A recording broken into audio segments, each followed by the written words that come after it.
शंकर महाराज अंगात येतात आणि दुर्धर आजार बरे करतात असं म्हणत आय-टी अभियंत्या दाम्पत्याची तब्बल 14 कोटी रुपयांची फसवणूक करण्यात आलेली होती.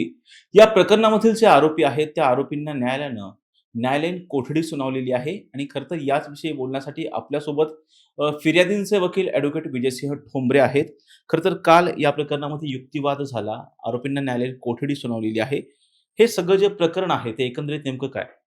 हे बघा शंकर महाराज अंगात येतात असं सांगून जवळ-जवळ 14,39,00,00,000 रुपये त्यांच्याकडून रिसीव्ह करण्यात आले होते आणि त्या मुलींना बरं करतं म्हणून सांगण्यात आलं होतं.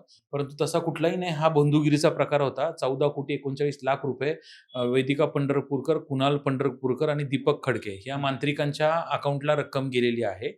त्याच्यानंतरून आम्ही ज्यावेळेस पोलिसांच्याकडे धाव घेतली, पोलिसांनी तात्काळ गांभीर्य बघून आपल्या आयुक्त साहेबांनी आरोपींना अटक करून गुन्हा देखील दाखल केला होता. तेव्हापासून गेले एक 27 दिवस झालं ते लोकं आज पोलीस कोठडी आणि न्यायालयीन कोठडीमध्ये आहे. त्या दरम्यान त्यांना बचावाचा अधिकार आहे. त्यांनी जामिनासाठी अर्ज केले, काही कलम रद्द करावेत म्हणून अर्ज केले. परंतु आम्ही ते सगळे अर्ज फेटाळून लावले, की केलेली कारवाई ही बरोबर आहे, ही फसवणूक झालेली आहे आणि केवळ देव अंगात येतो आणि ती वेदिका पंढरपूरकर जी आहे, ही शंकर महाराजांची मुलगी आहे, असं भासवून त्यांच्याकडून फसवून ती रक्कम घेण्यात आली होती. त्या दरम्यान काल जो आहे तो आमचा विजयाचा क्षण आहे. तो म्हणजे थोडक्यात आम्हाला जे कुठेतरी आशा होती, की फिर्यादीला खऱ्या अर्थाने न्याय कधी मिळेल. कारण जर समजा तिला 5 वर्षांनी न्याय मिळाला, त्याला उपयोग नाहीये. कारण ती जी रक्कम आहे, ती जर रक्कम नाही मिळाली, तर त्या मुली ज्या आहेत ज्या डिसेबल आहेत किंवा मतिमंद आहेत, त्यांचा उदरनिर्वाहाचा, त्यांच्या खाण्यापिण्याचा, त्यांचा सांभाळ पोषण करण्याला देखील त्यांच्याकडे पैसे नाहीत.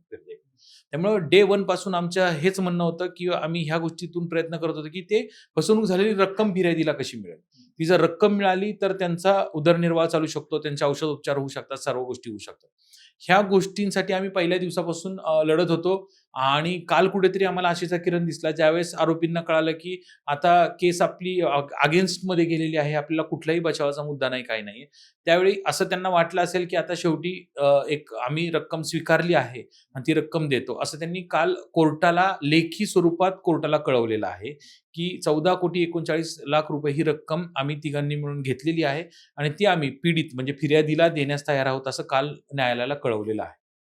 फिर्यादींना हे कधी कळलं, की त्यांची एवढी अशी म्हणजे फसवणूक होत जातीये? जवळपास 14 कोटी आणि समथिंग जे लाख रुपये म्हणालेले आहात, हे कधी कळलं, की त्यांना आपली फसवणूक आता झालेली आहे?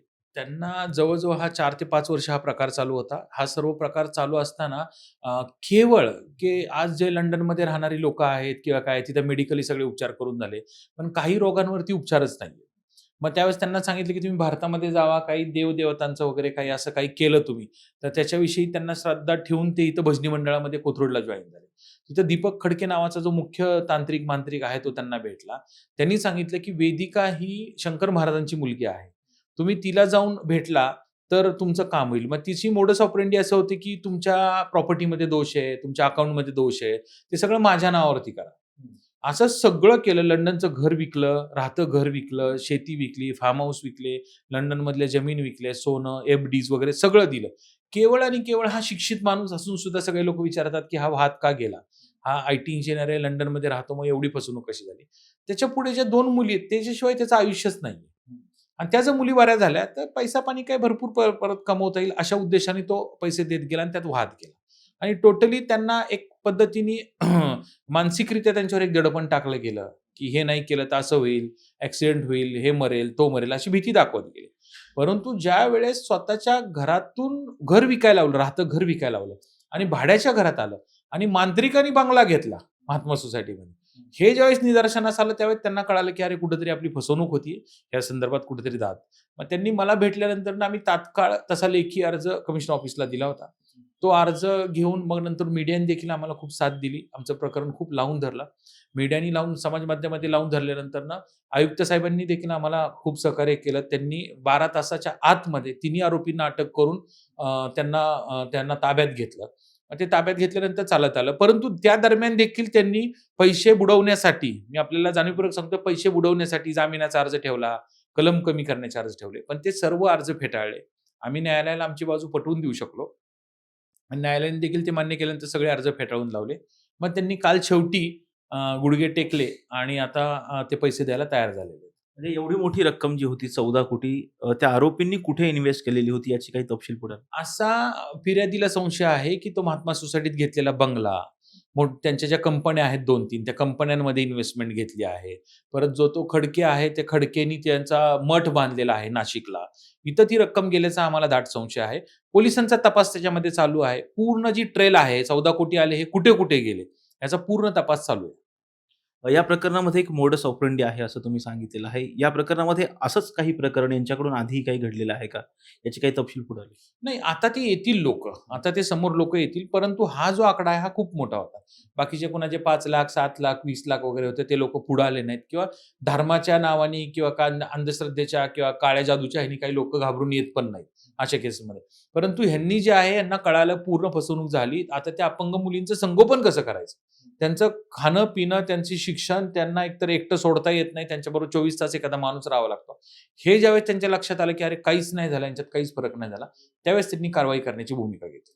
आता यामध्ये जर पाहिलं तर वेदिका पंढरपूरकर जे आहे, सुरुवातीला 3 आरोपींवरती गुन्हा दाखल केला. यामध्ये वेदिका पंढरपूरची आई असेल आणि भावावरती सुद्धा गुन्हा दाखल करण्यात आलेला आहे. त्यांचा काय रोल होता यामध्ये? त्यांनी इंड्युसमेंट केलं. म्हणजे त्यांनी सांगितलं, की "अरे, आमची वाईन शॉप आहेत, आमची दारूची दुकानं आहेत." वेदिकाकडे ज्यावेळेस तिच्या अंगात शंकर महाराज येतात, त्यावेळेस ते सांगतात तसं आम्ही ऐकत गेलो. त्यामुळे आमचा देखील खूप फायदा झाला. यांना काय वाटलं, की बाबा अशा पद्धतीने झालं असावं, हे करावं म्हणून हे आणखीन पैसे देत गेले. त्यामुळे तिच्या आई आणि भाऊ देखील तेवढेच दोषी आहेत. आता या प्रकरणामध्ये त्यांनी न्यायालयामध्ये हमीपत्र दाखल केलेलं आहे. आता त्यांचा जामीन झाल्याच्या नंतर आम्ही हे पैसे देऊ असं त्यांनी सांगितलेलं आहे. या बाबतीमध्ये कोर्टाकडून असं काही लिहून घेतलं जातं का, की नाही, नाही. पुन्हा कसं अशी आहे फसवणूक? नाही, नाही, नाही. कसं आहे, ज्यावेळेस एकदा तुम्ही कोर्टामध्ये ज्या कंडिशनवरती बेल घेता, तुम्ही कुठल्या कंडिशनवरती बेल घेताय, की मला जर 30 दिवसाचा वेळ दिला, तर त्या 30 दिवसामध्ये मी ह्यांचे पैसे देऊ. जर त्यांनी तिथं फसवणूक केली, तर ते परत कधीच आयुष्यात जामिनास पात्र राहणार नाही. कारण ती न्यायालयाची फसवणूक होईल. हं. त्यामुळे ते जामिनास पात्र राहणार नाही. त्यामुळे ते असं काही करतील असं काही वाटत नाही. हे होते ॲडव्होकेट विजयसिंह ठोंबरे, जे की फिर्यादींचे वकील होते. शंकर महाराज अंगात येतात आणि दुर्धर आजार बरे करतात म्हणून आय-टी अभियंता दाम्पत्याची 14 कोटी रुपयांची फसवणूक झालेली होती. या प्रकरण जे आहे ते त्यांनी लावून धरलेलं होतं आणि या प्रकरणामध्ये आता आरोपी सध्या न्यायालयीन कोठडीमध्ये आहेत आणि त्यांनी 30 दिवसांमध्ये ही जी रक्कम त्यांनी घेतलेली आहे ती परत करतो असं हमीपत्र सुद्धा न्यायालयाला दिलेलं आहे. व्हिडिओ जर्नलिस्ट निलेश लोहारसह राजरत्न जोंधळे, टॉप न्यूज मराठी, पुणे.